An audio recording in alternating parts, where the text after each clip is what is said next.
Alors, le salon va bientôt toucher à sa fin, mais avant la fin, on vous a concocté l'une des tables rondes les plus succulentes du week-end, toujours consacrée au polar, vous l'aurez bien compris, mais avec des femmes cette fois-ci. Et quelles femmes? Alors, les trois écrivaines qui sont ici à côté de moi sont certainement trois des plus grands auteurs de romans noirs actuellement. C'est un peu la nouvelle vague du polar francophone, mais au féminin cette fois. Il y a Ingrid Desjours, juste là, Claire Favant, et Ingrid Astier. On a deux Ingrid pour le prix d'une, c'est parfait. Et donc, ce qui est assez intéressant, c'est que à travers leurs œuvres, ces trois auteurs nous plongent dans la psychologie humaine de manière assez remarquable et surtout de manière frissonnante.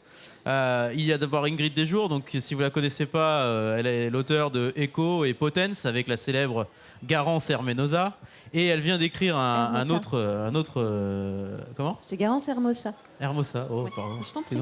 Excuse-moi. Et donc, elle vient de sortir Sa vie dans les yeux d'une poupée, qui est un roman qui met un coup de poing dans le ventre, un coup de poing dans la tête, qui se lit d'un coup, qui est l'histoire d'une jeune femme bien sous tout rapport qui se prostitue pour se venger des hommes. Claire Favon, vous êtes l'auteur de... pardon, excusez-moi.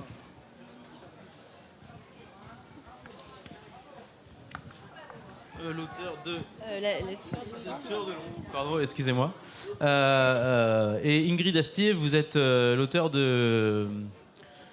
Je sais plus quoi, pardon. Quai des Enfers et Angle Mort, pardon, excusez-moi. Non, mais je crois que le plateau très féminin l'a perturbé, en fait. Non, pas du tout, pas du tout.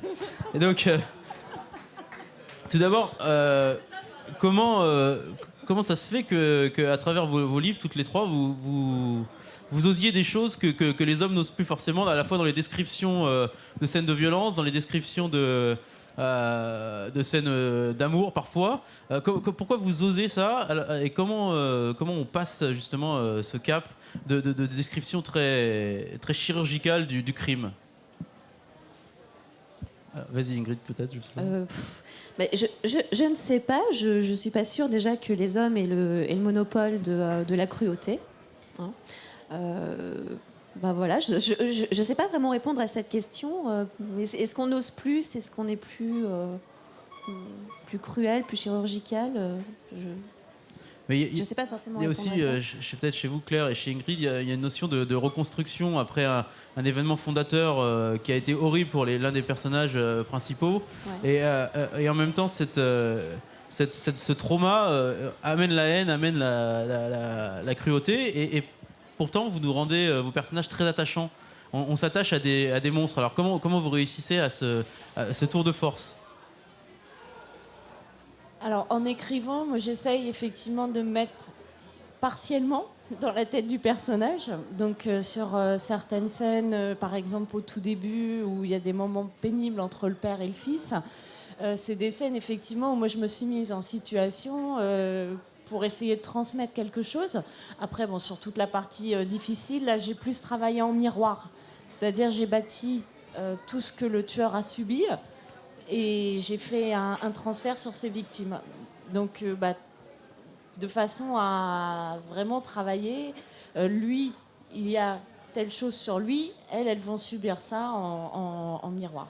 Mais est-ce que le fait de rendre attachant finalement des monstres est aussi une façon de nous dire que en chacun de nous, il y a une part de criminalité, une part sombre, une part noire?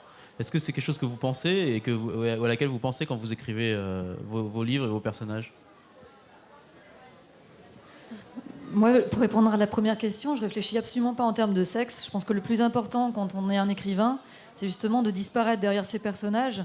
Et on n'est plus ni un homme ni une femme. Moi, à la limite, même, je suis plus Ingrid Astier. Ce qui m'intéresse, c'est de céder la voix à un personnage et qu'il contamine l'univers tout entier. Donc, tout mon travail, c'est un travail de porosité pour que ce ne soit pas moi qui aille vers mon personnage, mais lui qui vienne vers moi. Donc le plus intéressant, c'est par exemple de débuter Angle Mort, le dernier roman paru chez Gallimard, avec cette première phrase « Les armes, c'est comme les femmes, on les aime quand on les touche. J'y ai touché très tôt, aux armes et aux femmes. » Là, c'est un braqueur qui parle, un homme donc, à la première personne. Il a 33 ans. Je ne suis pas braqueur, je ne suis pas homme et j'ai pas 33 ans. Et tout l'intérêt, c'est justement de complètement évacuer cette question de l'identité au profit de cette contagion sacrée qui est d'habiter l'imaginaire du personnage. Et comment vous travaillez, parce que tous vos romans sont très documentés à la fois sur la psychologie, sur la façon d'entrer dans la tête des personnages, et en même temps aussi, vous, Ingrid Astier, sur la façon dont travaille la police au jour le jour, presque. Il y a la police fluviale dans votre premier livre, et puis la BAC, je crois, dans Angle mort. Donc, comment vous documentez? Est-ce que vous avez passé du temps avec des policiers ou avec des psychologues? Comment vous travaillez là-dessus? Pour ma part, mon ancien travail, c'était justement de travailler avec des criminels sexuels, puisque j'étais psychologue spécialisée en sexocriminologie. Donc déjà, c'est un univers que je connais bien, c'est un mode de pensée que je connais bien. Je faisais du profilage criminel notamment, donc j'arrive à accéder assez facilement justement à la psyché du criminel. L'un de vos personnages, Garance... Dans mes premiers romans, oui, le personnage de l'enquêtrice est psychocriminologue et justement arrive à se mettre un petit peu dans la peau de l'assassin pour arriver à comprendre qui il est, pourquoi il fait ça et remonter jusqu'à lui. Ensuite, pour ce qui est de la mentalité criminelle, pour répondre à ta question, oui, je pense que potentiellement, on peut devenir tous criminels un jour ou l'autre. Alors ça peut être prémédité, ça peut être complètement fortuit, accidentel, mais je pense que finalement, et c'est ce qui fascine aussi quelque part, c'est que la criminalité, c'est très sophistiqué. Ça peut être à la fois très sophistiqué et très instinctif, très animal. On porte ça en nous parce que ça renvoie à notre part d'animalité aussi, et ça fascine parce qu'on dans notre société, on essaye quand même beaucoup de s'éloigner de cette animalité. Et finalement, on peut basculer du jour au lendemain, étrangler quelqu'un, le tuer et y prendre du plaisir aussi. Vous êtes d'accord avec ça, Claire, vous? Alors moi, je travaille très peu avec des recherches. Je ne suis pas du tout dans le domaine de la psychologie. Je vais faire peur, mais moi, j'ai travaillé beaucoup à l'instinct quand même sur les 2 précédents livres. De la recherche sur l'aspect psychologie, mais tout le reste, c'est de l'instinct pur. Justement, tu vas puiser en toi, et c'est peut-être justement cette part d'animalité qui s'exprime. Et vous, Ingrid, du coup, est-ce que vous avez suivi des bataillons de police pour vos livres, ou est-ce que vous avez aussi fait confiance à votre instinct? Ça, je fais toujours confiance à mon instinct, mais en revanche, je trouve que même si on sert l'imaginaire, moi vraiment, je pense qu'on est des chevaliers. Quand on est écrivain, on sert l'imaginaire, on a cette foi, on a envie de bâtir des mondes, on a un côté vraiment bâtisseur de cathédrale en fait. Mais en même temps, même s'il y a cet horizon de la fiction, pour moi, il n'y a rien de plus sérieux que la fiction. Donc il faut se donner les moyens de son imaginaire. Et ces moyens, ils passent, en tout cas dans ma méthode, c'est pas la méthode, c'est juste la mienne, mais ça passe par un long travail sur le terrain avec tous les services de police, que ce soit la brigade criminelle du 36, la brigade fluviale dont j'ai la chance d'être la marraine, ou la brigade anticriminalité, comme vous le disiez, parce qu'il y a des domaines où on peut improviser, comme une scène d'amour, c'est très facile de l'improviser, il suffit d'aller puiser sur ce qu'on a de plus intime, de plus profond en soi.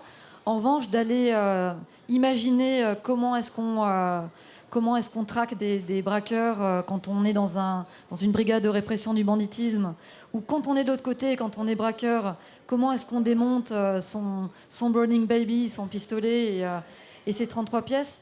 Là, on n'est pas dans du hors-piste. C'est quelque chose qu'on doit maîtriser en tant qu'écrivain. Donc par le travail.